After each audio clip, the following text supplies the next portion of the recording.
Saudara-saudari, marilah kita mendengarkan renungan dengan judul Yesus menyembuhkan orang kusta,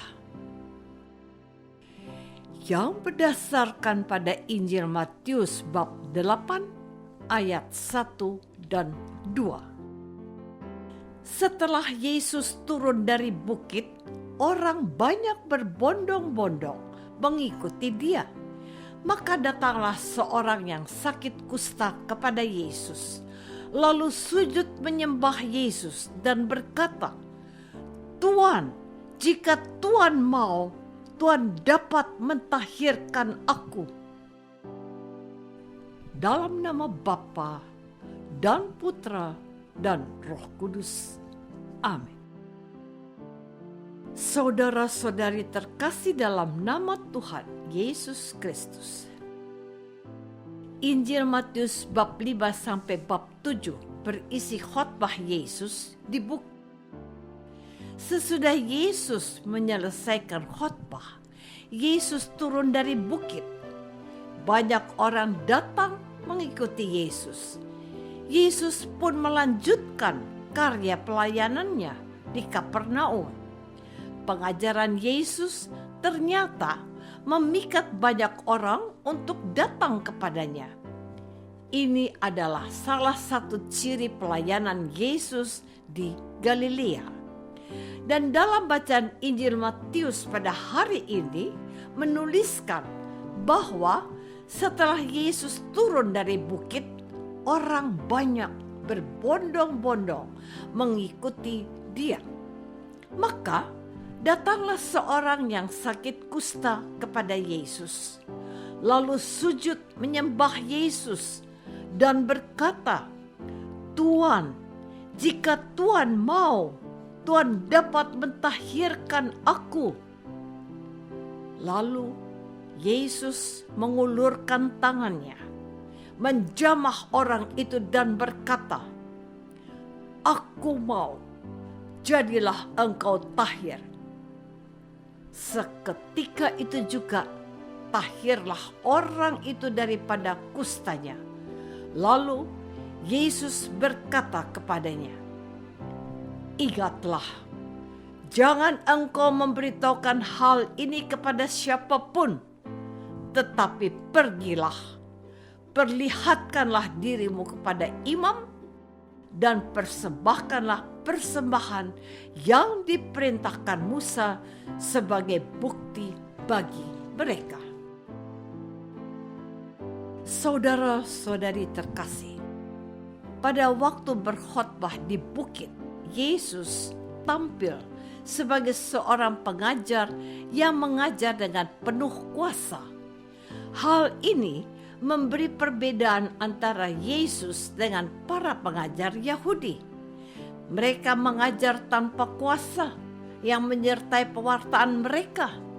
Setelah tampil sebagai seorang pengajar yang penuh kuasa, kini Yesus tampil seorang yang juga memiliki kuasa untuk melakukan mujizat.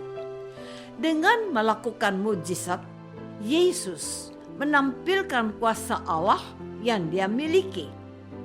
Dalam Injil Matius bab 8 dan bab 9, setidaknya Tuhan Yesus melakukan 9 mujizat.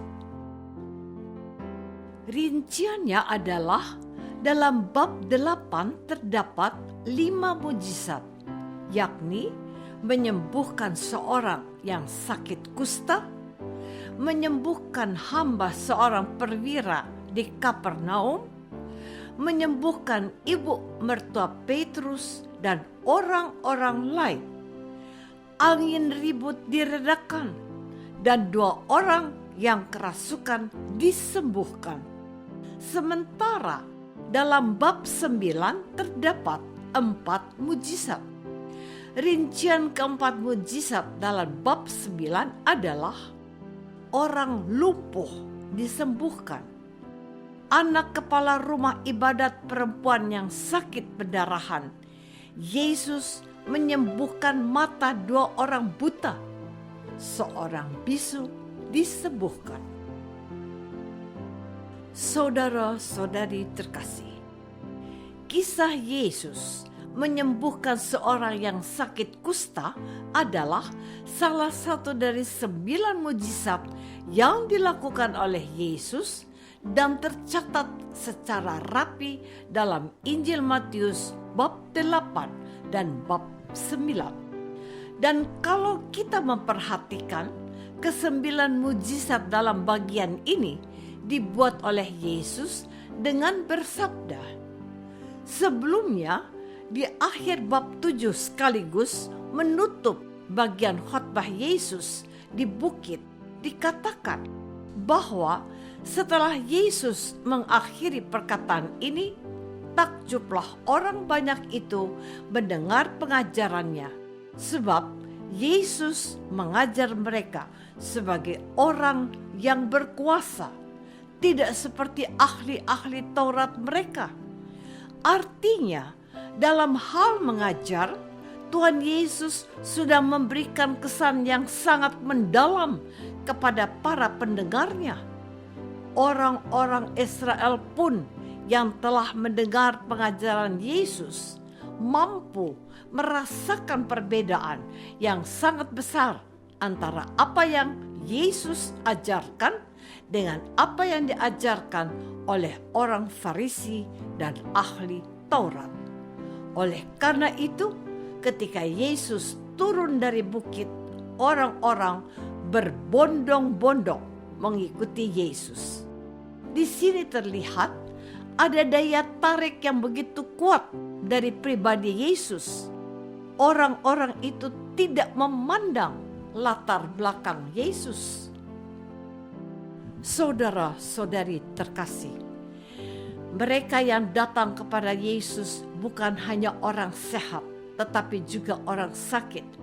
Salah satu orang sakit adalah seorang yang sakit kusta, seperti yang ceritakan dalam bacaan Injil hari ini. Orang yang sakit kusta ini meminta kepada Yesus untuk disembuhkan.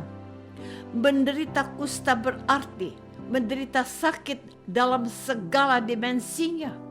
Dengan kata lain, orang yang menderita sakit kusta dapat merasakan penderitaan dari berbagai segi atau aspek.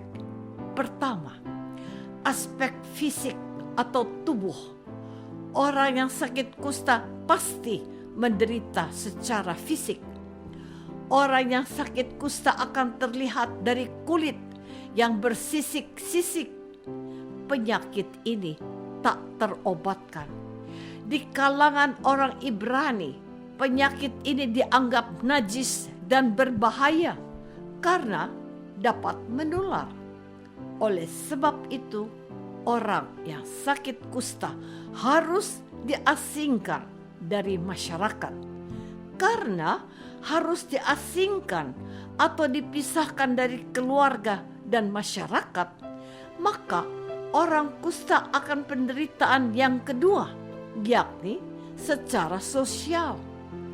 Orang kusta tidak bisa bebas bergerak dan bergaul. Kenyataan inilah yang mendorong orang sakit kusta itu memohon dengan sangat agar Yesus menyembuhkannya. Yesus pun berkenan menyembuhkan orang kusta itu.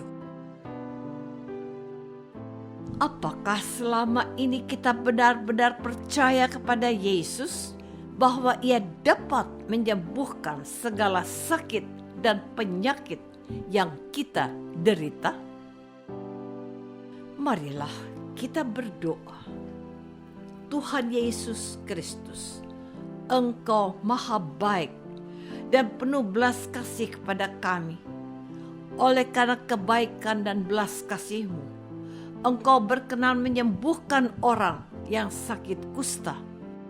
Bantulah kami umat-Mu, supaya kami pun Engkau sembuhkan dari berbagai sakit dan penyakit yang kami derita.